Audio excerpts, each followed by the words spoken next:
इंदौर के विधानसभा राव में एक पेड़ मां के नाम के कार्यक्रम में केंद्रीय मंत्री अर्जुन राम मेघवाल ने पेड़ लगाकर कबीर के दोहे गाए। वहीं मीडिया से चर्चा के दौरान उन्होंने नेताओं को लेकर आ रहे बिलों पर भी बात की है। केंद्रीय मंत्री अर्जुन राम मेघवाल अपने एक दिवसीय दौरे पर इंदौर पहुंचे। यहां पर कई कार्यक्रमों में शिरकत करने के साथ ही एक पेड़ मां के नाम कार्यक्रम राव में आयोजित किया गया था, जहां पर उनके द्वारा सिंदूर का पेड़ लगाकर सभी को पेड़ लगाने के लिए प्रेरित किया। इस दौरान मंच से उन्होंने कबीर के दोहे गाते हुए बताया कि हमें अपनी मानसिकता पेड़ के अनुसार करनी चाहिए। पेड़ किसी को नुकसान नहीं पहुंचाता है, क्योंकि पेड़ को जो काटता है, जो उसे पानी देता है, यहाँ तक कि जो उसे पत्थर मारता है, उसे भी वह फल देता है। साथ ही उन्होंने मीडिया से चर्चा के दौरान बताया कि राज्यसभा से लेकर लोकसभा के सदन की शुरुआत 21 जुलाई से 21 अगस्त तक मानसून सत्र हुआ, जिसमें तमाम विषयों पर चर्चा होने के साथ ही ऑपरेशन सिंदूर था, जिस पर दोनों सदनों में काफी बारीकी से चर्चा की। सभी ने इसकी सराहना की। प्रधानमंत्री नरेंद्र मोदी के नेतृत्व पर हमारी सेना ने पराक्रम और अपनी शक्ति दिखाई। सारा देश सेना के साथ है। साथ ही एक बिल गृह मंत्री अमित शाह के नेतृत्व में पेश हुआ, जिसमें उन्होंने कहा कि यह भी बेहतर निर्माण का कार्य करने के लिए लाया गया है। बिल में यदि कोई नेता मंत्री किसी पद पर है और उस पर कोई आपराधिक प्रकरण दर्ज होता है जिसमें 5 साल तक की सजा है, उससे अधिक की सजा हो गई है और वह यदि 30 दिनों तक जेल में रहता है, तो 21 दिन में स्वतः ही उसे नेता या मंत्री की जिम्मेदारी है वह निष्कासित कर दी जाएगी।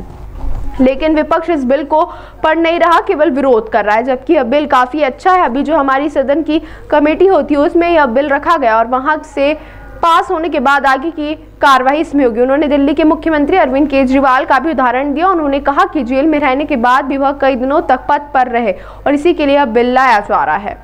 इंदौर के मीडिया के मित्रों को मेरा नमस्कार। इंदौर के मीडिया के मित्रों को मेरा नमस्कार। देखिए, संसद का मानसून सत्र 21 तारीख को समाप्त हुआ। संसद का मानसून सत्र 21 तारीख को समाप्त हुआ।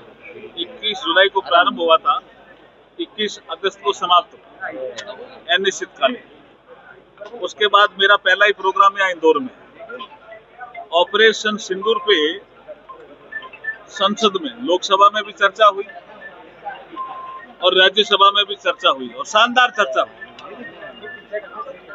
ऑपरेशन सिंदूर के माध्यम से सेना ने देश का मान और सम्मान बढ़ाया। प्रधानमंत्री जी नरेंद्र मोदी जी ने शानदार नेतृत्व दिया। इसकी चर्चा शानदार हुई और पहला ही कार्यक्रम उसके बाद मानसून सत्र की समाप्ति के बाद इंदौर में मेरा ये सार्वजनिक कार्यक्रम और यहाँ भी सिंदूर का पेड़ लगाने का मुझे सौभाग्य मिला। तो इससे बढ़िया बात और क्या हो सकती है। आज से संसद में एक बिल पेश हो रहा है जिसमें मंत्री और जो मुख्यमंत्री उनको नहीं,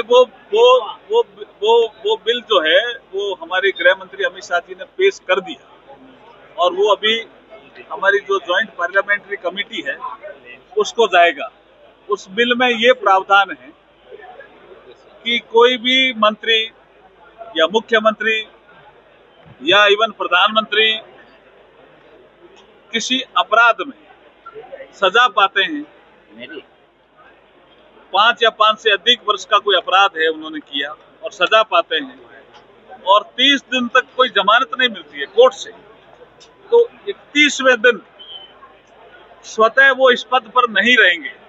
ये तो बहुत एक शानदार मेरे ख्याल में प्रोग्रेसिव लॉ है। इसका तो समर्थन करना चाहिए। अपोजिशन ने इसका विरोध किया। इसका मतलब क्या? अपोजिशन भ्रष्टाचार के पक्ष में, इसका मिसयूज होगा विपक्ष कह रहा है। किस तरह का? देखिए, एक अपराध जिसमें 5 साल और 5 साल से अधिक की सजा, अपोजिशन पूरे बिल को तो पढ़ता नहीं है। बोला हम कोई पॉलिटिकल धरना लगाएंगे तो उसमें भी आप पकड़ लोगे, उसमें कोई 5 साल की सजा है क्या? कोई ऐसा जुर्म आप करोगे 5 साल की सजा जिसमें होगी, कोर्ट जिसमें सजा दे देगा और आप जमानत के लिए जाएंगे, कोर्ट कहते हैं जमानत लाएंगे, केस नहीं है क्योंकि आप आरोपी हो और आरोप सिद्ध हो रहा है। ऐसे केस में उस आदमी को पद में रहना चाहिए क्या? हमने देखा है ना साहब, दिल्ली के मुख्यमंत्री जेल गए फिर भी पद नहीं छोड़ा। ये तो एक प्रोग्रेसिव लॉ है, इसका समर्थन करना चाहिए। गृह मंत्री जी ने अपील सदन में भी की है। धन्यवाद।